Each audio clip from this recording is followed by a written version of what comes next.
Bonjour bien-aimés dans le Seigneur, que Dieu vous bénisse et tout le peuple de Dieu. Nous voulons partager encore avec vous ce matin la parole du Seigneur. Comme vous le savez, pour ce mois d'avril, nous parlons sur le Saint-Esprit. Le Saint-Esprit qui est notre consolateur, nous l'avons dit. Le Saint-Esprit est notre gage pour la vie ou l'héritage que Dieu nous a accordé. Ce matin, ou ce dimanche, qui est le troisième dimanche du mois, nous voulons partager avec vous un sous-thème que nous avons tiré dans le livre de 1 Timothée chapitre 4, verset 1, nous pouvons lire la parole du Seigneur.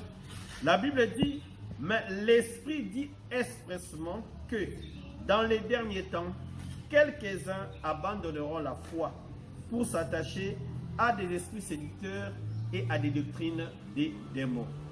Vous pouvez continuer la lecture jusqu'en bas, mais nous avons intitulé le message de ce matin, les derniers temps.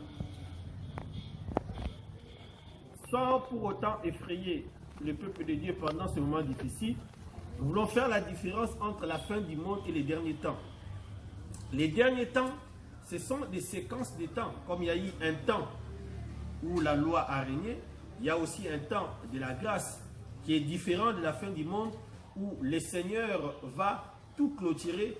Là, vous le connaissez avec la prédication sur l'eschatologie. Mais aujourd'hui, nous voulons parler sur les derniers temps. Alors, si nous avons l'habitude d'écouter le Saint-Esprit, la Bible dit clairement dans le livre de Jean, chapitre 16, verset 13, que quand le consolateur sera venu, l'Esprit de vérité, il vous conduira dans toute la vérité, car il ne parlera pas de lui-même, mais il dira tout ce qu'il aura entendu et il vous annoncera les choses à venir. C'est ces choses à venir que l'Esprit est en train de dire expressément. Ce qui doit arriver dans les derniers temps. Alors, le peuple de Dieu doit se préparer par rapport à cela. Le peuple de Dieu doit être prêt. Alors, ces derniers temps est focalisé ou bien est manifesté par des signes. Déjà dans ces passages que nous venons de lire, nous voyons déjà ce que nous appelons l'abandon de la foi ou bien l'apostasie. L'apostasie est un des signes du dernier temps. Et cette apostasie est basée sur l'abandon de la foi, les esprits séducteurs, les doctrines des démons.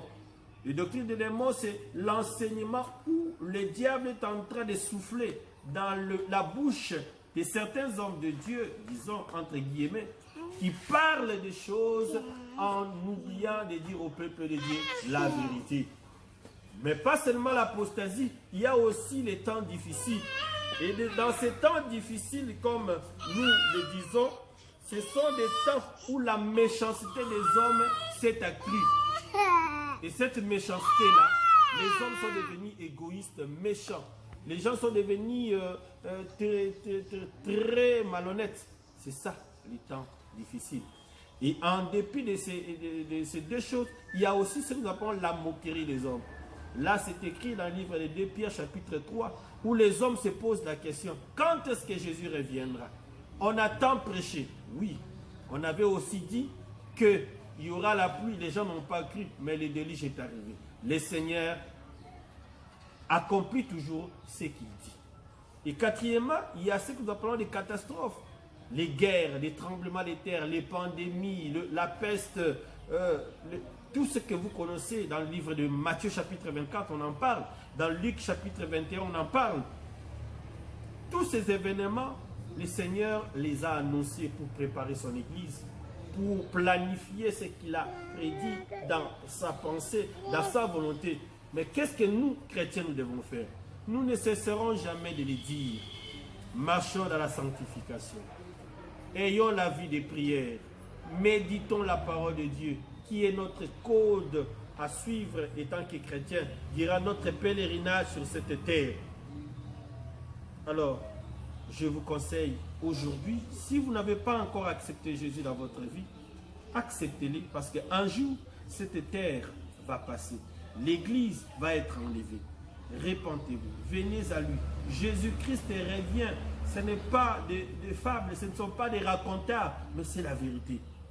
Raison pour laquelle je lirai un passage biblique que tout le monde peut-être néglige. Dans 2 Pierre chapitre 3 verset 9, la Bible dit, le Seigneur ne tarde pas dans l'accomplissement de la promesse, comme quelques-uns le croient, mais il use de patience envers vous, voulant pas qu'aucun périsse, mais voulant que tous arrivent à la repentance. Bien-aimés dans le Seigneur, je voulais être court. Je pense que le Saint-Esprit est le meilleur pédagogue pour dire plus que ce que moi je peux dire. Que Dieu bénisse sa parole. Jésus revient bientôt. Amen.